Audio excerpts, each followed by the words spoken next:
Today is Monday, October 23rd, 4 p.m. We're in the Ruth Patrick Science and Education Center, and today I'll be interviewing Shawn Epperly. My name is Lily Anzuoni, and my interview assistant today is Kylie Tagger. So Shawn, when were you born and where were you born? I was born here in Augusta, and I was born December 3rd, 1984. All right, where did you grow up? Grew up here until I was about 5. And we moved into Geneva, New York. Stayed there until I was about 11 or 12 years old and came back. Finished school here. What was it like transitioning from New York back down here? Different. The North really knows how to handle snow. We walked to school when there was a blizzard. Like snow days didn't exist up there. And you come down here and there's like a few flurries in the sky. And next thing you know, everybody's freaking out, running and grabbing milk, bread, and water. So, what was your family like growing up? My family was just mostly my mom and me. That was really it. Close knit. The three of us were really close. Kind of, my mom was young when she had us, so we kind of grew up more best friends rather than mother and child. What kinds of activities were you involved in when you were going through high school? Oh, high school. You talking about in school or outside of school? Either. Or both? Both. In school, I was in ROTC. I loved that. I knew I was going to go in the military when I was young, so I definitely did everything I could to prepare me going into the military. Outside of school, I was a bad child. I was always getting in trouble, running the streets, causing chaos. And what did you spend your time doing before you entered MEPS in 2001? When I was going to school, I was a junior in high school when I joined the reserves. I did basic training between my junior and senior year. So going into MEPS, I was just a typical high school student. So how old were you then when you enlisted in the Army? 17. I remember because I had to get my mom to sign. I had to beg her to let me join the military because you can't sign legally on your own until you're 18. So they had to do a huge waiver just to let me get in. Why did you choose to serve in the Army? My great-grandfather was spent 21 years in the Army. He was in World War II and the Korean War. Nobody else in my family had joined the military, so it was my goal to follow him, follow in his footsteps. What was the reaction of your family and friends? They knew. They knew going in. They knew when I was young that I wanted to join the military, so they were really supportive of the decision. They were fearful because obviously this was right after 9/11 happened, so they were a little apprehensive about letting me join, but overall they were supportive. So how would you describe your basic training experience at Fort Knox in the early 2000s?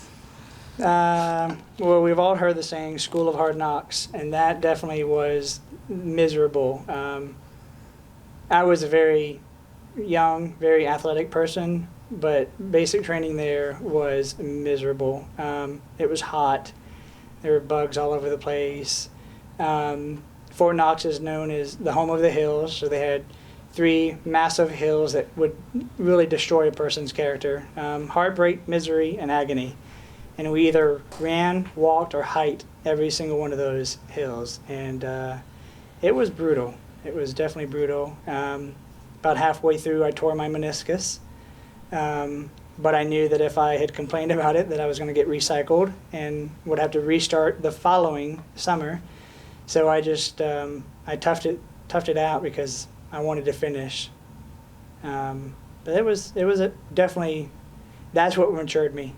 My senior year, I was an angel in school and outside of school because basic training definitely instilled a lot of discipline in me.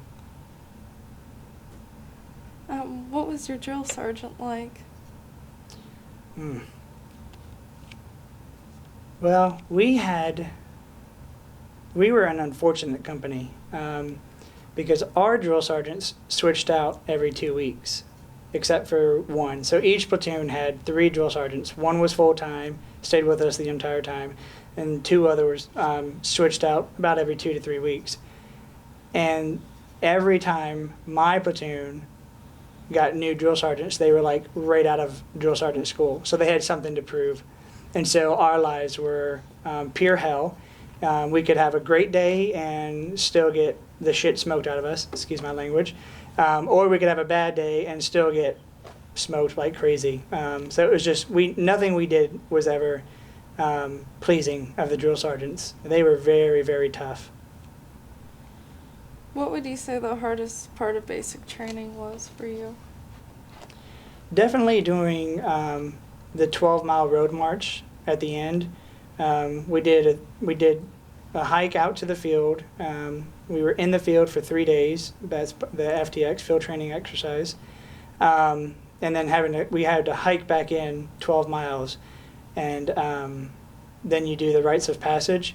That one was the hardest for me because we went up Heartbreak Hill, which literally when we were leaning forward, like you could just reach out like this and touch the ground. That's how far that's how bad we were leaning over because the hill had such a huge incline. So the hill was tough. We had been basically sleep deprived for 3 days, and I had a torn meniscus. So that was the hardest part of basic training for me. What was your most memorable experience at basic training? The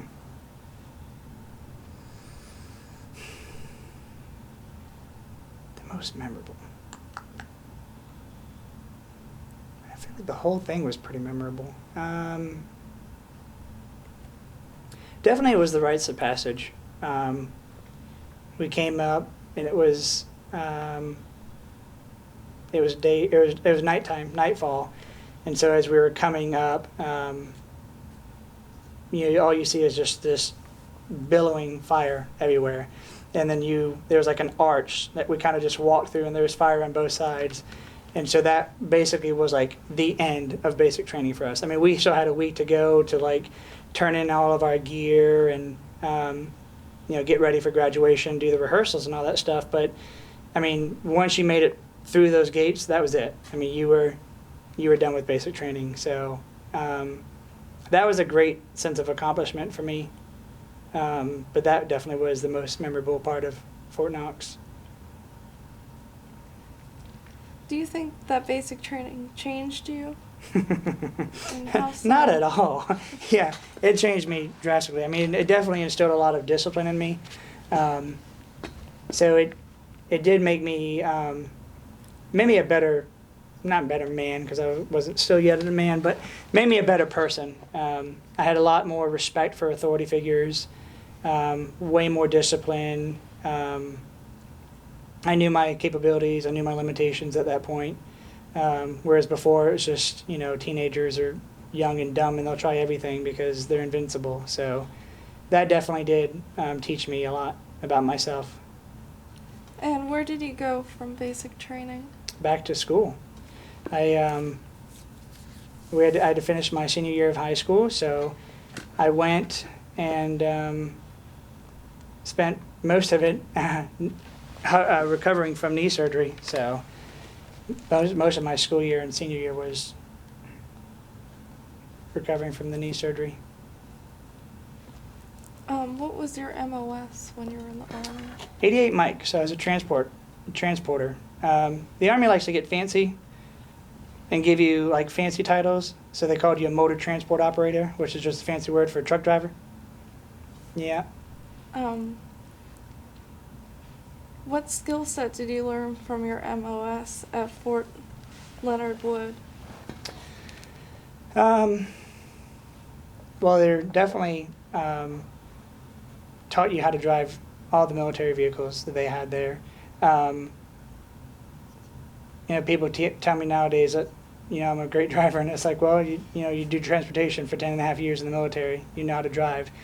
But definitely how to operate the vehicles, defensive driving, all-terrain, going over, all kinds of different terrain in the vehicles.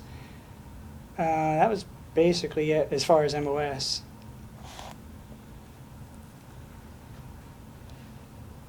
So what unit were you in when you were at Schofield Barracks? Oh, Schofield. I love it. My first unit I was in, I was in a headquarters and headquarters battalion. And it was probably the best job I'd ever had in the military. I would do overnight duty, so I would do 24-hour CQ. So I'd work 24 hours, and then I would get off and have that, so like say Monday, work all day Monday, get off Tuesday morning. Tuesday was my recovery day. Wednesday I would go and work like breakfast, lunch, and dinner at the dining facility, and then I would be off for days until I had to redo that cycle again.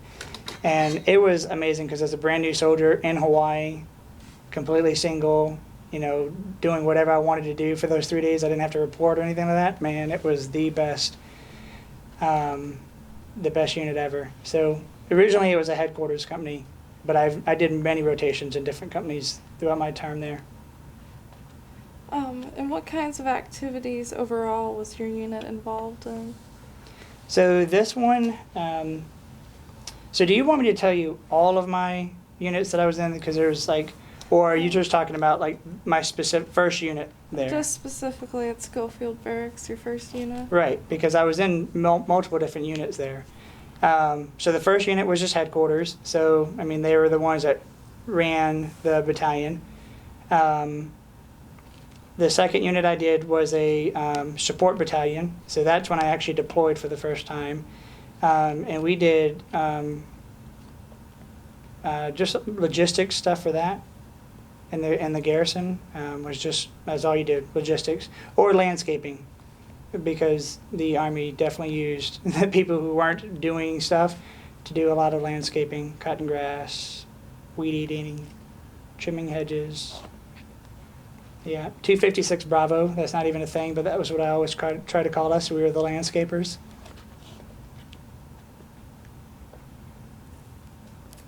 All right, do you have anything else you'd like to share about your experience at Schofield Barracks? Schofield was amazing. I deployed out of there twice, 04, 05, and then 06, 07.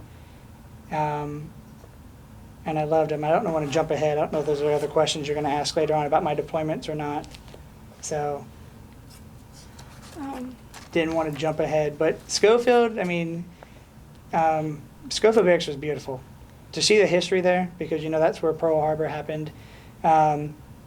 Most people think of just about Pearl Harbor. And I didn't even know that until we started doing tours around the post. But there's actually Schofield Barracks and Wheeler Army Airfield, which is just across the street, were hit pretty hard too by the Japanese. So it was pretty cool to see, bullet holes in the buildings and, from their planes coming through. It was pretty crazy to see all that stuff. Pretty neat. I loved it. And from when you were first stationed there, where did you go next? Went to Fort Bragg, North Carolina. When you were in Fort Bragg, were you in the same unit? No. Though you're in different. Each post has their own units, so it's different units throughout. When I got to Fort Bragg, I was in a field artillery regiment. We were the support company of that. So that's when I did do transportation, but it was mostly ammunition after that one. So that's what our main job was, to support the field artillery regiment. So we supplied fuel and their ammunition, their artillery rounds that they needed to for training and stuff like that. What did you specifically do in your unit?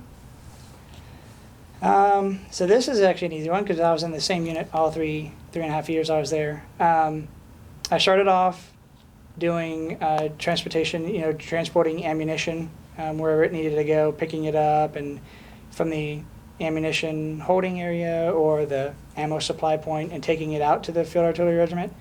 And then having to, do all that stuff, get all the residue and all that stuff and turn it back in.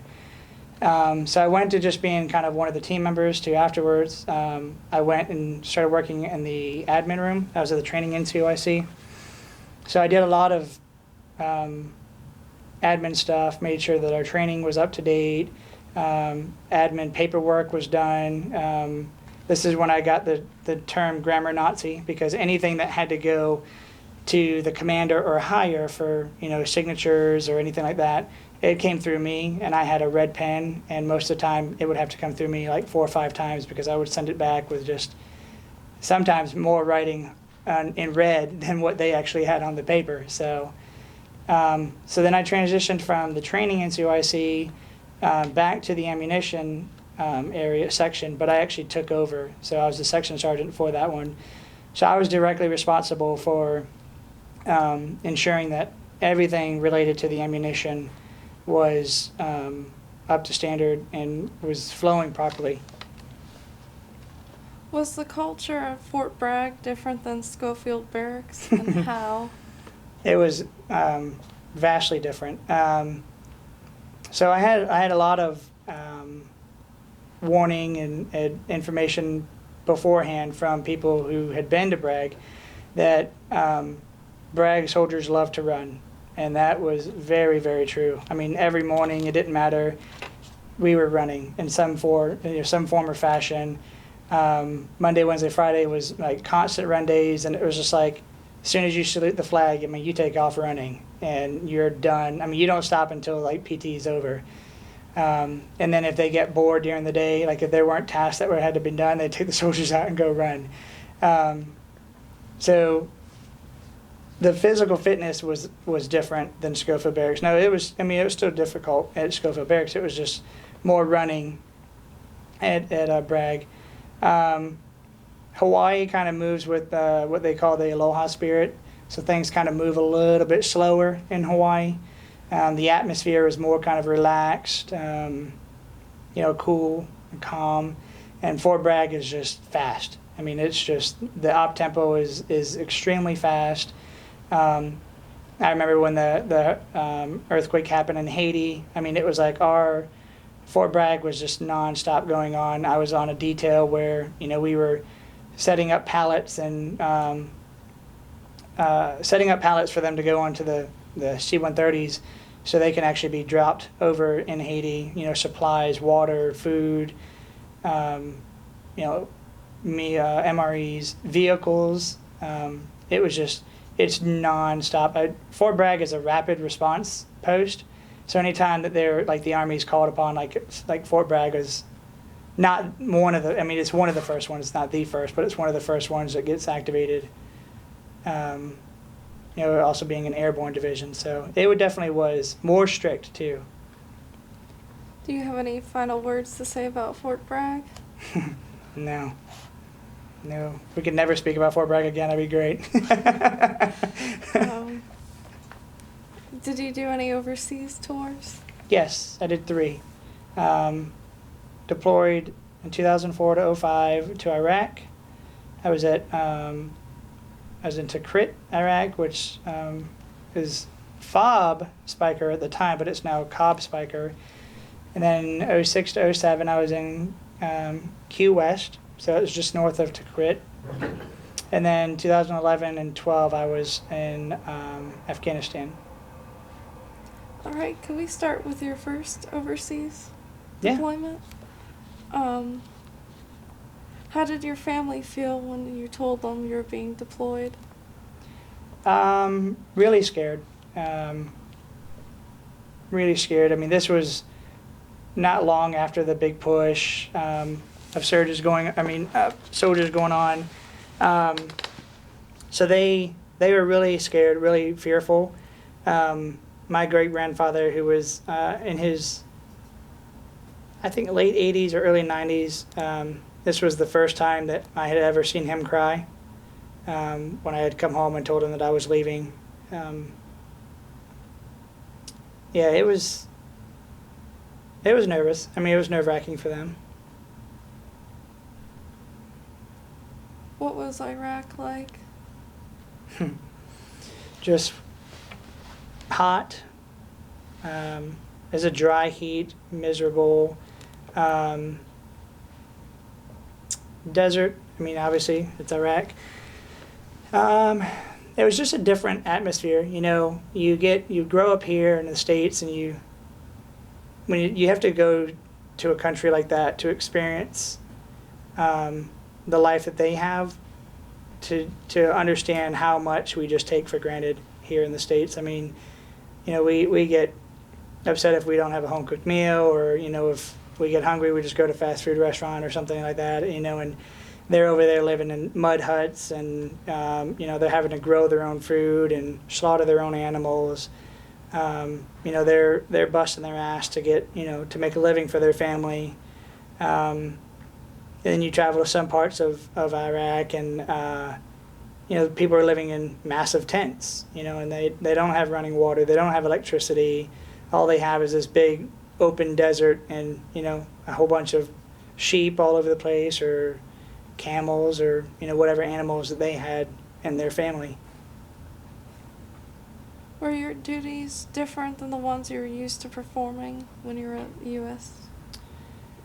They were similar, but they were different. In garrison, you're just transporting stuff everywhere. You're not really worried about, you know, safety, as far as like being attacked and stuff like that. We did convoy security, so that was completely different than what we were just, you know, we all get in a truck and convoy out to wherever we need to go drop the supplies. Whereas over there, we would link up with the units that were taking supplies places, and we were the gun trucks. You know, we were the ones that actually had to provide security for them, make sure that they got from A to B and back to A safely. We, you know, if there was ever the event of attack, we were the ones that, you know, responded to it.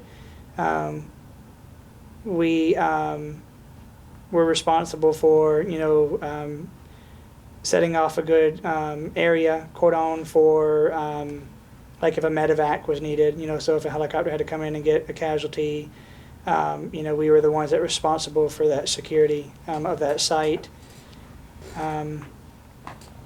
It was different, you know, because I was used to driving in garrison, whereas this one I was a gunner mostly. I didn't do much driving, so I sat in the back of a truck, literally just kind of in a steel can with a weapons mount in the middle, and I would just pivot around wherever I needed to.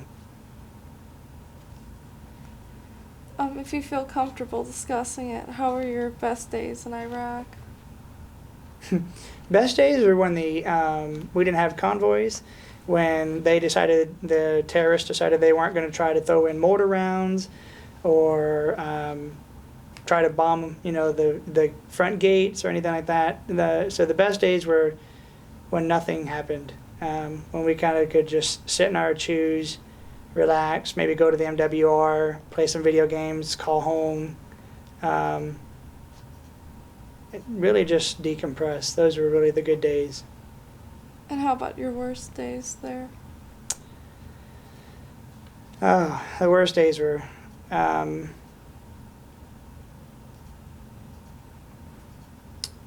they could get pretty bad. We travel the roads, and a lot of combat arms guys kind of, you know, say that they were, the transportation didn't know what it was like being on the front lines. And I used to tell them, oh, you guys don't know what it was like being transportation. The only way, well, not the only way, but the main way that people got supplies from between the posts was transportation. Guys like us that were responsible for driving trucks across the terrain, across the roads to get it from A to B. The enemy caught on to that pretty quickly, They tried, they're a very intelligent enemy. They knew that we mostly traveled at night. That was just the safest for us. There was less activity. People were mostly sleeping at that time. So during the day, I've read reports and heard stories about how they'll go in the hottest part of the day, they'll remove part of the road and lay down, 500-pound bombs or, just tons of IEDs, explosives down under the road, and then put the road right back to normal. And, transportation guys, we wouldn't know that.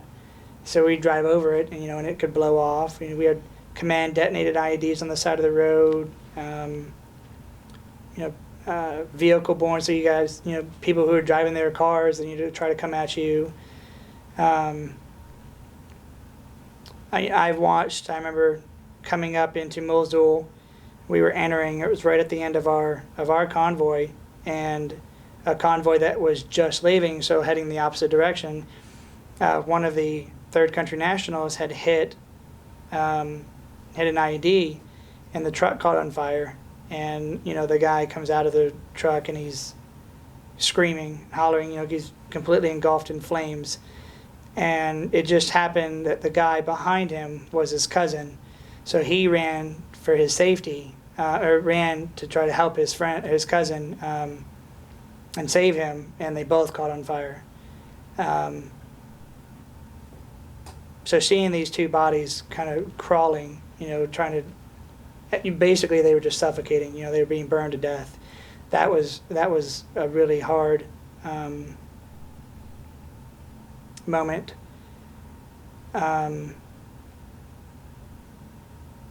Another moment that kind of still haunts me to this day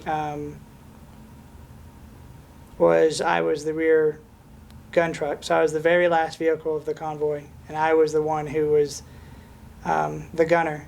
So I was responsible for the rear safety. And I just remember, a car coming up on me, and the escalation of force was just so much different in consecutive tours. This one was really late. It was, they cared mostly about the soldiers. So I remember seeing this car coming, and I did everything I could, flashlight, laser beamed. I shot a pin flare, and it just was not stopping. So I took my 240 and shot rounds down the side of the truck. And he still kept coming. I did it again. He still kept coming. Tried to put something in the grill of his truck, and the truck still kept coming. So finally, I just had to just pull the trigger and just start shooting all the way up into the driver's window, and eventually the truck stopped. We weren't concerned with what happened with him. So when we were ready to go, we just left. So to this day, I'm not 100% certain that guy lived. The unknown of that is actually the most horrifying part of that. Rather, I know, if I know for sure that I killed him, it was a threat to me. It was a threat to the convoy, so I knew I did it right. But still, it's just the fact of, how long did he sit there? Was he suffering? Did he actually die? Was this just an innocent person who didn't see us, for whatever reason, what happened to his family, just there's so many unknowns about that really haunt me still to this day about that. Another convoy that, fortunately I wasn't on it, but it was our sister unit, or sister platoon, and we were right behind them. I'm telling you, the enemy was smart. So they had an IED. They detonated an IED on our convoy, or on that convoy, and so the convoy did what they were supposed to do. We the gun trucks, we got there, we cornered the area off, we secured it, and just when they thought everything was fine, a secondary ID went off, and a huge piece of shrapnel hit the gunner in the head and basically just decapitated him. That was the only casualty that we had that whole deployment, and he died just 8 days after his son was born. So he never even got to meet his son in person. So yeah, those are. Iraq wasn't a good place. Every convoy you go out, I mean, every convoy we went on was attacked in some form or fashion, whether it be, small arms fire. I've watched RPGs go right in front of my truck, and had they been fired just seconds sooner, it would have directly impacted my truck.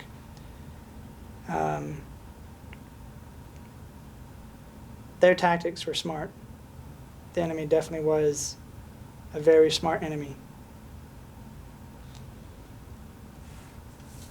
Thank you for opening up.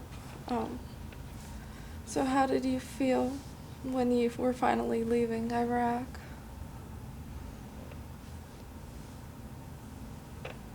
Good. It's nerve-wracking. You think you're going home and it's great. But we heard the horror stories so many times that it didn't matter until you got into the States. We heard so many stories of units getting down to Kuwait, which Kuwait is where you'd come in to process before you go into Iraq, and then when you're done with, you go down in there. So we weren't happy until we made landfall here in the States. For me, it was a little hard.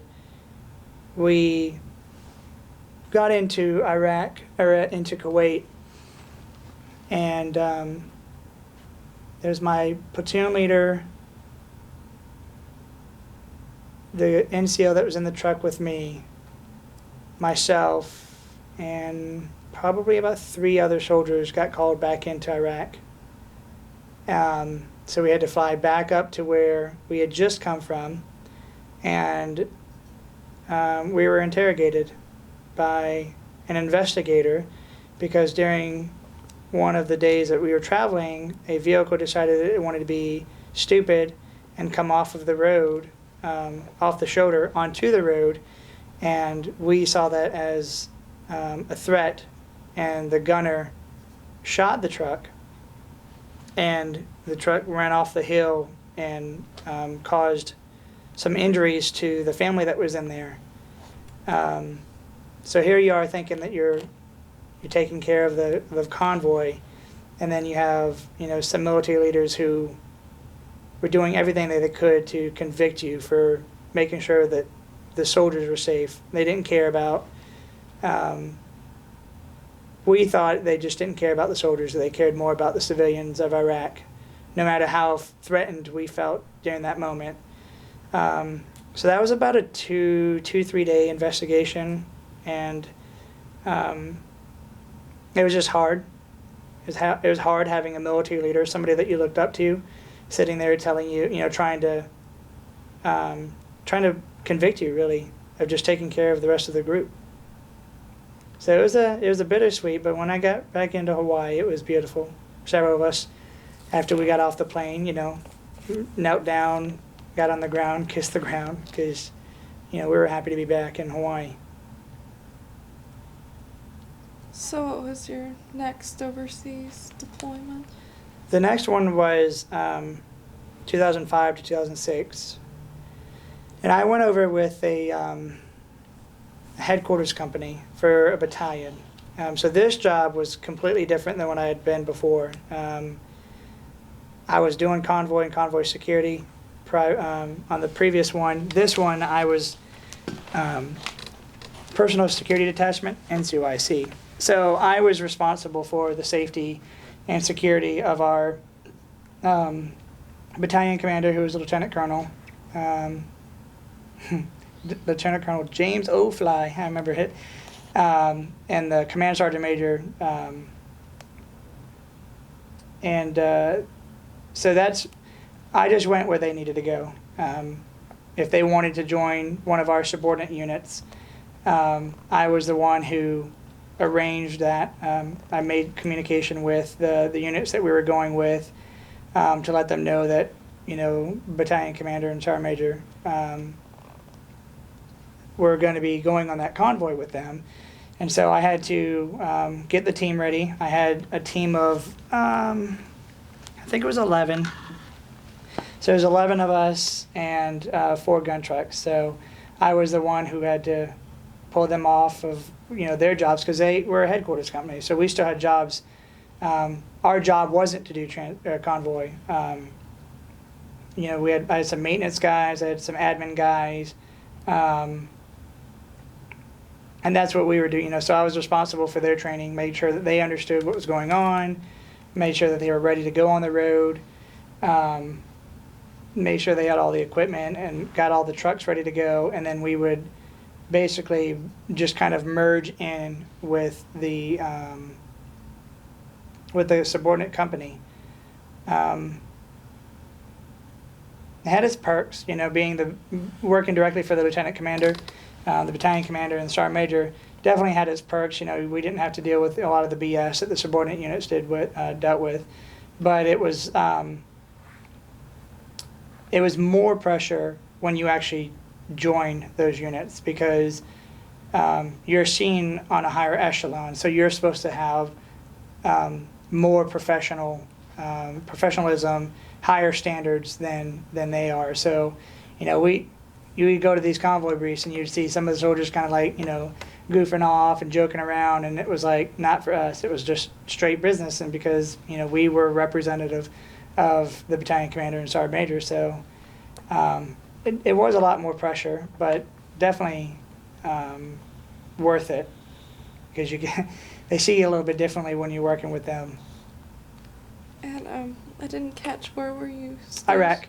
Yeah, that one was Iraq again. Okay. I was in Key West, Kiara West, but a lot of people called it Key West because it was a chill fob. I think we got mortared like maybe 5 or 6 times the whole entire year, which that's like very quiet. And it was kind of out in the middle of nowhere.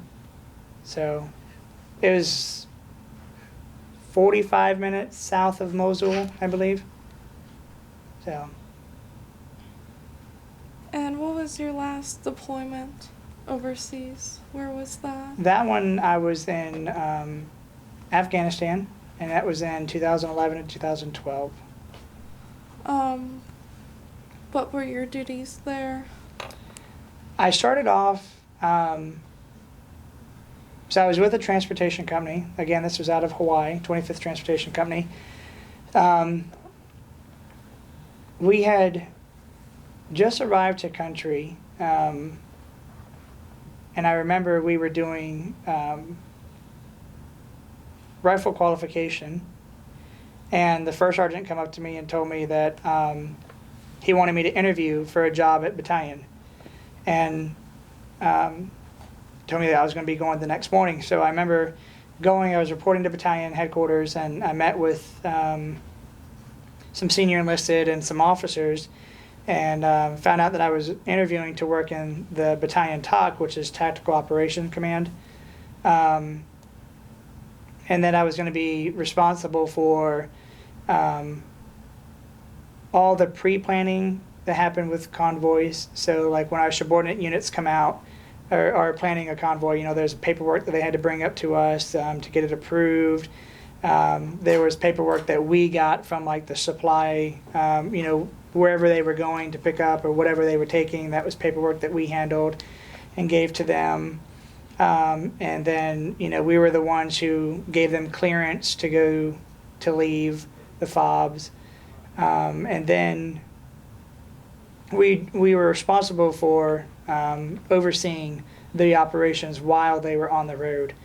So we monitor them, via radio, our tracking systems, and then whenever they were transitioning from a battle space to a battle space, which is just an area of, it's an area where like a certain battalion is responsible for everything that happens in there. So like if they had you know, an IED attack or, you know, some kind of small arms fire, then the battalion that had that that battle space was responsible for providing the necessary assets to take care of that.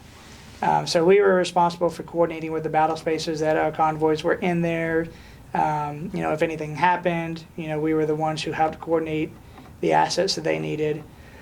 So I did that for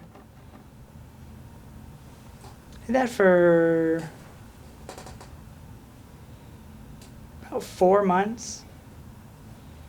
And then I was tasked with 8 other guys to go to a post that was north of where we were. And we were going to be assisting the Australian military up there. So it was just us, us 8 Americans up there on this FOB working with the Australian Army. We had equipment that could transport containers that they didn't have. So that we were kind of like the liaison and kind of assist for that. Did that for 5 months. And that was the most memorable 5 months of any of my deployments. I loved doing that job. Just seeing how a different military worked, you know, was incredible. And then I went back and did just regular transportation for the remainder 3 months. Do you care to share a little bit of what you learned about the Australian military? Oh, I'd say the most memorable story that I had with the Australians, and it was just so funny. We were there. It was the first convoy brief that we had ever gone to, and we weren't going on the mission. We were just trying to see how they conducted business. So you know, here I was an E5, whereas one other E5, and the rest of them were lower enlisted, so E4 and below. So we're standing off to the side and we're listening to the convoy brief, and then right at the end, I remember the lieutenant, as they called them, lieutenants. I remember him saying, you know, if any of you have any dramas, you need to go see the sergeant major. It's the big bald cut in the back there. And I remember all of us kind of just looking at each other like, you know, huge-eyed, eyes about to pop out and just fearful, because the C word is in America the most derogatory term, you know, anybody could call. So we were really shocked and taken aback by that. And I remember going up to the lieutenant and explaining. I was like, you know, is there some drama between, you know, your sergeant major and you, because, you know, you called him a cunt? And he was like, he had to explain. He goes, no, mate, you know, that's a word that they use very frequently over there, and it was depending on the inflection and how you actually used it in the sentence. Described if it was like a derogatory term or just like, you know, you call him, you know, hey buddy, or, you know, hey friend, or something like that, or hey dog, you know, that's just how they did it. And I was just like, what? So that was fun. The Australian military, they didn't have the GPS information that we had, systems that they had. That was extremely incredible to see, because they only used land navigation, and they didn't travel roads. The American military mostly travel on roads, and we use, you know, Blue Force Tracker or MTS. The only roads that we used with the Australian was the road that led out of the FOB and out of the town. And then after that, we were across the desert. And there were no set trails. It was a different route every time we went there. And I remember at one of our breaks, you know, walking up to the Australian and, you know, kind of just, you know, shooting the shit with them. And I'm cursing a lot, I'm sorry. But, you know, talking with them and asked them, how do they know where we were? You know, and the guy just pulled out a map and he just said, well, you know, here's a mountain and here's the riverbed, and, you know, just pointing out different areas that we could see visually. And then he goes, so then we are right here, and he would point on a map. And I was just like, that is just incredible. They are definitely a team the Australian military was. They definitely believed in helping each other out. I'm not saying that the Army, like Army wasn't, but there was a lot of individualism going on in our military, and there was very little of that. They definitely helped each other out constantly. Even came up to us. I mean, days that we weren't doing anything, they would come up and just make sure that we had whatever supplies we needed to, you know, to make it day-to-day stuff. But it was definitely a learning experience. Their vehicles are way outdated, way older. It gave us a greater appreciation for the transportation that they do there. You know, we get in the truck, we turn it on, and we push a button, and we drive. They get in there, and they had to double shift, you know, so they had to, like, start in one, and then they had to push the clutch in and pull it out, put it in neutral, let go of the clutch, and put it back in and go into second, you know, and they had to do that for every gear, you know, and you mess up and you lose control of the vehicle. So we definitely had a much greater appreciation for the advanced vehicle technology that we had. Did they treat you differently for being an American soldier? No. In fact, they treated us better than our actual military unit did. It was hard for us to get some supplies, you know, some things that we needed. If our vehicle broke down, it was hard for us to get it into a shop and get it, you know, worked on, unless we relied on the Australian military. They had connections all over, and they could, you know, get things for us way faster than our unit could, our parent unit could. And it was a lot of bargaining, you know, so like if they provided us something, then, you know, we would, okay, what do you guys want in return, you know? But they actually took really good care of us. They treated us like family. You know, they had so many barbecues there that they put on for us. Yeah, it was definitely very, very well liked by them.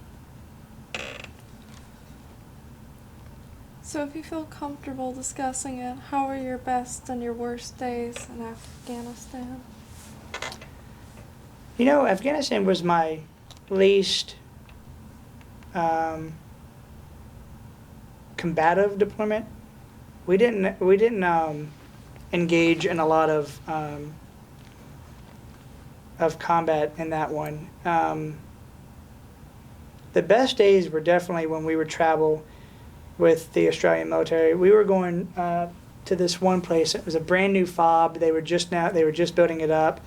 So the route there wasn't very clear, and it was very beautiful to be able to travel different parts of Afghanistan.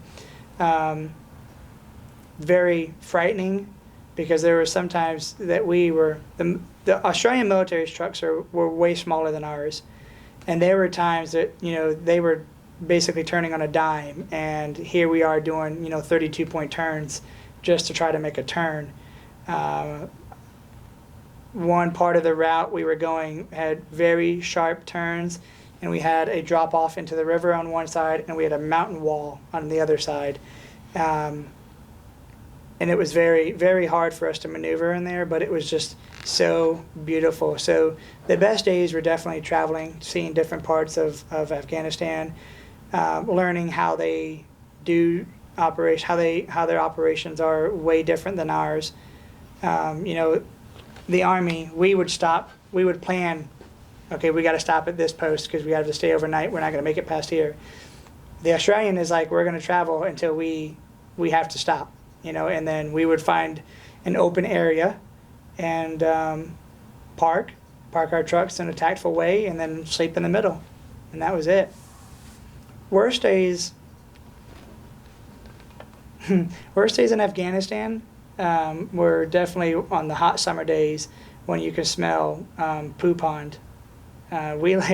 Kandahar has all their sewage went into this big, huge area, and it was on the fob, and they were supposed to treat it as like a treatment facility there. But on the hot days, especially when the wind was blowing, man, that entire post just smelled like crap. It was really miserable. Raw sewage, it was just horrible. So those are the bad days. The worst day, sorry, before we move on, the You're worst fine. day was, I remember we had a really bad rainstorm during the winter, and Pooh Pond flooded and actually went out, like all this crap came out, and was like, ugh. The whole post was not flooded. It was flooded not just with Pooh Pond, but with how bad the rain was. So it was like, you didn't know if what you were stepping in was mud or shit. So it was really bad. What did it feel like when you were finally leaving Afghanistan? It was a bittersweet moment. I really enjoyed Afghanistan. I missed working with the Australian military, so it was fun, but it was sad at the same time. Out of all your tours overseas, what was your most memorable experience? The most memorable would have been working with the Australian military for the 5 months.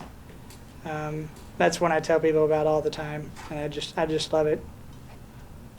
And do you feel like in Iraq and Afghanistan you were treated differently for being an American soldier? Of course. I mean, they didn't want us there. We came and invaded their country, tried to instill our form of democracy into them. We weren't well liked. Everywhere you go, you were on constant guard. Even if you were in a green zone, you still had to be prepared for that one, crazy guy who just wants to do something stupid.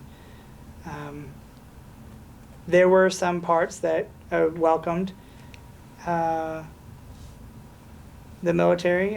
When I was up at the Turkish border was a green zone, and I was out. We were able to go into one of the towns there, and we didn't have armor on. We didn't have our weapons. We didn't have anything, and it was very relieving, but at the same time it was really scary, because you're like, I'm completely unarmed here, and at any time something could happen.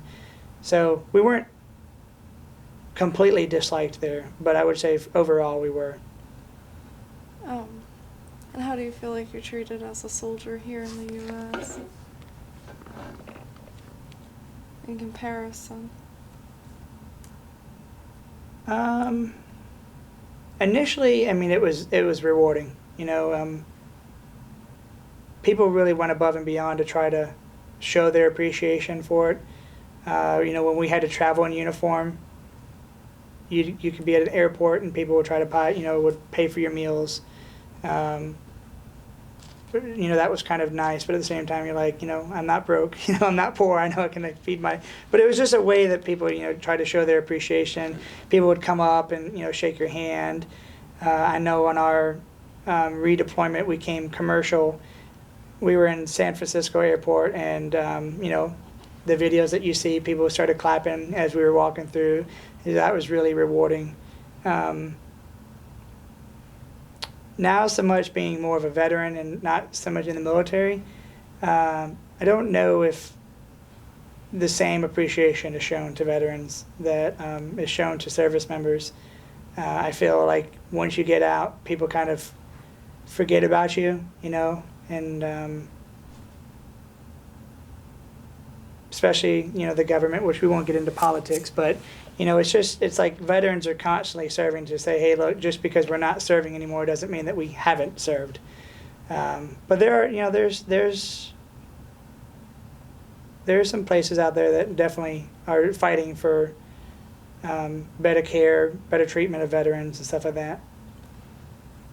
Do you feel like your service changed the dynamics of your family relations? Yeah. My family was really close before I left. And then I come back and expecting the same thing. And it's not. And that's, there's several different factors. It's not just because I left, but then, there's several different factors. It's harder to find similar relationships in the civilian world than we did in the military. The camaraderie was huge in the military. Even if you spend, all day long, every day together, on the weekends when we get off, we'd still find each other hanging out with each other, doing stuff together. And there's not that same, I have classmates that I'm in class with, all the time. We spend hours upon hours, sometimes weekends studying, but it's like when school is out, we go our separate ways. So it actually gives me like a sense of earning. I'm always trying to find that one good friend that I can do everything with. And my family is just, in the beginning, I didn't really want to hang out with them much. They always asked the same questions, wanted to know more about it because I didn't really tell them much about my second and third deployment. My first one, I was very vocal, and told them just about everything until that I saw that it was getting really heated, and it was like almost every email that I was sending, was telling them about some kind of attack. So then I just kind of, quit relaying that to them. But I just used to tell my family everything before, and now I'm very selective of the things I tell them. And I think you mentioned briefly to me outside of this interview that you have children. Yes. Did you have them while you were in the military? Yeah. My son, they were both born while I was at Fort Bragg, and they are 8 and 7 now. And how was it like being a father while you're serving in the military? Do you feel like that changed your relation with them? I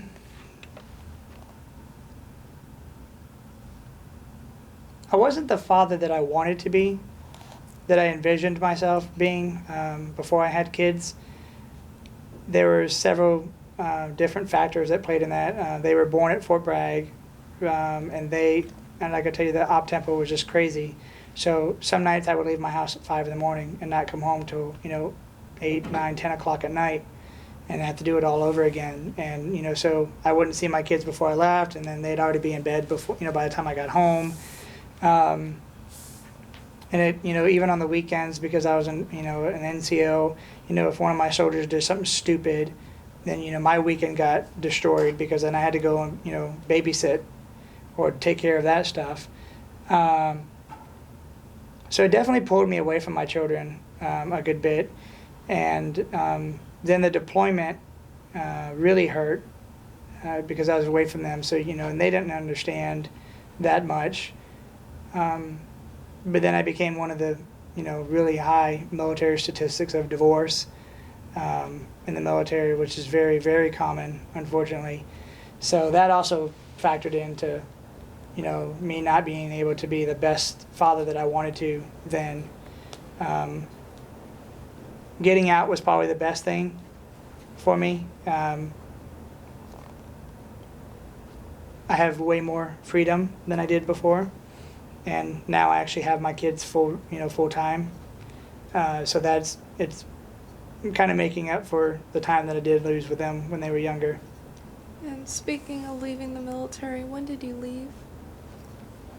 2014. So what did you do after leaving the military? I took 3 months off and didn't do anything. Legitimately did nothing. I'd go to bed 4 or 5 o'clock in the morning, wake up 1, 2 in the afternoon. I ate like hell. I didn't work out. Sat around and watched TV. I literally did nothing for 3, 4 months, and then I started back. Well, not back into school, but then I started, here. So why did you decide to go to college?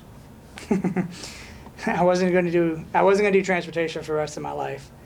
I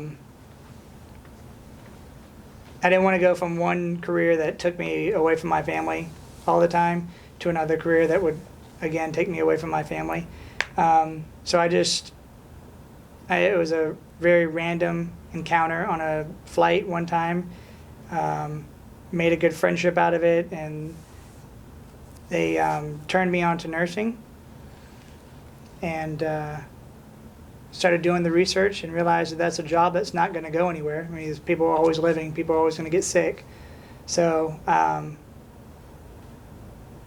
just applied for the university and figured if I got accepted, then it was going to be the way I go. So. Have you only attended USC Aiken? Yes.